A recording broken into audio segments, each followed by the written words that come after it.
Afternoon guys, girls. I'm just doing a walk and talk actually because I'm just out walking a lot these days. Just recently, just to keep myself a bit healthy, a bit of fitness, I've been doing a lot of walking, but brisk walking, sometimes up to 4 hours a day. But I was looking on YouTube today and there's a lot about belmarsh. Someone just got remanded into belmarsh, and possibly people talking about whether it be on the numbers or the cucumbers, if you want to call it that. And what they mean by that, the numbers, is rule 43. So they used to call it going on the numbers, and it used to be what all the sex cases used to do, and the grasses, and sometimes mentally ill people as well, or people that just had enemies in that prison, so yeah, those are reasons. But also there is another type of rule 43, which is GOAD. So when you're down the block in belmarsh, I spent quite a time, not loads of time, but I've done a couple of months down there, I think, on a couple of separate occasions down the block. You look at people's cell cards, and it will say rule 43 GOAD. Now that is different from normal rule 43. If you're on rule 43 GOAD is good order and discipline. That means it could be a lot of things. You could have been self-harming in your cell, or smashed up a cell. They could put you on it for that. It's when the prison put you on rule 43. It's not quite the same as the standard rule 43 that people put themselves on for their own protection. GOAD is the prison puts you on that.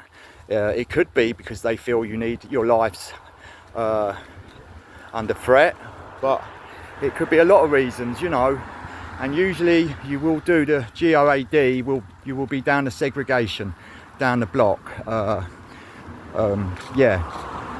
and it will be written on your cell card. And the block in belmarsh, like I say, I've been there, spent a good few weeks down the block there, as well as just going down there for adjudications. If it's a minor offence on the wing, you won't be taken down the block straight away. You'll go down from your cell and be taken by a screw the next day, and you'll go down the block. You'll be down there for just before 10 a.m. and then at 10 a.m.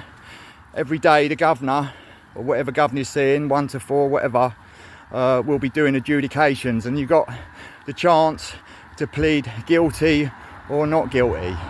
And some of these adjudications go to outside court and stuff, because obviously people get killed in there and stuff,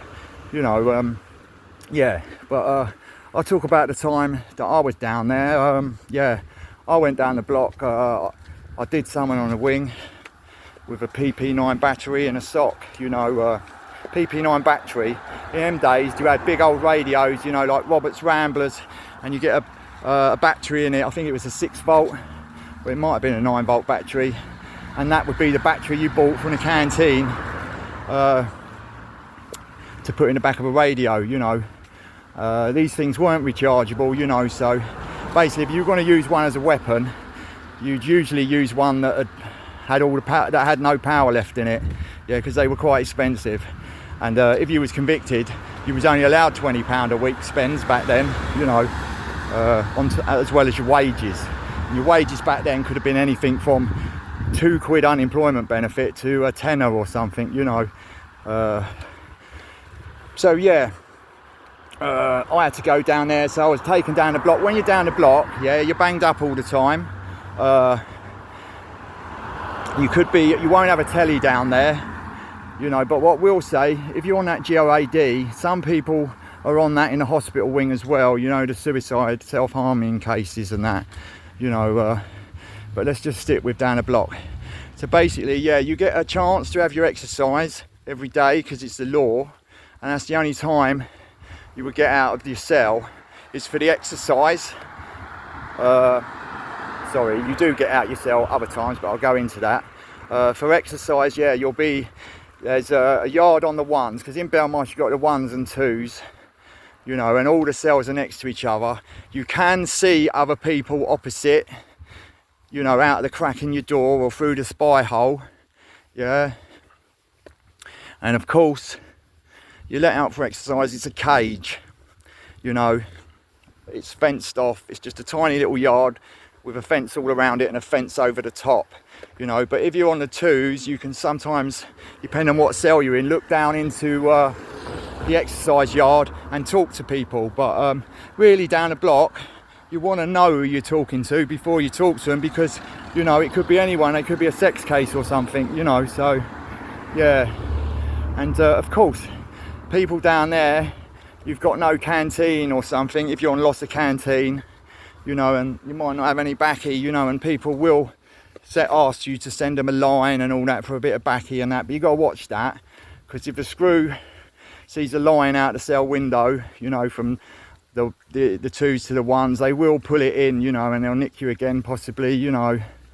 But I'm not being funny, you know, like the night screw in a lot of segregation units, he'll pass you a fag from someone else, somewhere else, if you're behaving yourself, you know, if you're not one of them people that's smashing on the door all the time. Because if you're down the block and you're still kicking off, they put you in the box, which is like the box is like a cell inside a cell. I know someone that's been in a box in Highdown, which is similar to Belmarsh, and that is like a cage that you can't move in inside a cell. But that was someone I was on an adjudication with in 2002, I think it was, when I was in Highdown. But like I say, I haven't been in jail for 15 years. So when I was last in Belmarsh, you got TV. There was no TVs in the cells and all that. There wasn't even any kettles. Still, it was still tea urn. I was there in 91, 92, you know. But I dare say it's pretty much the same still now, but obviously a bit different, because you got the TVs and you can't smoke. It's all vapes now and all that, yeah. Hang on, I'm gonna pause it for a minute. Oh yeah, so where was I? The routine down the segregation unit in Belmarsh.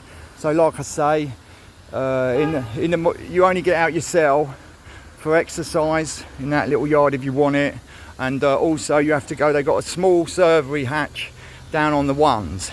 And the guys that work in the servery hatch will be normal cons. They're not sex offenders. They're on normal location, and they come from the normal wings, house block 1 to 4, and they work down there.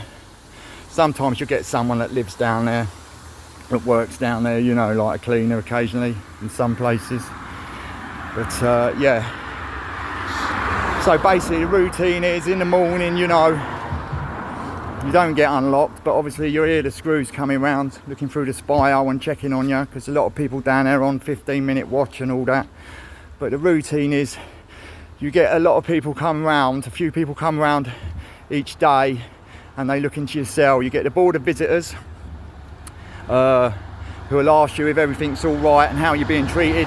But a lot of people, when they're there, they won't say nothing, because the screws are always there. You don't get a chance to talk to them without the screws being there. The screws are there and hear everything down the seg.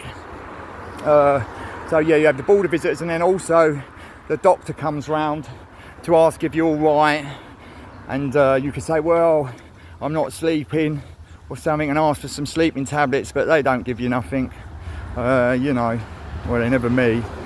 So yeah, the doctor, and of course the governor pops by and that, you know.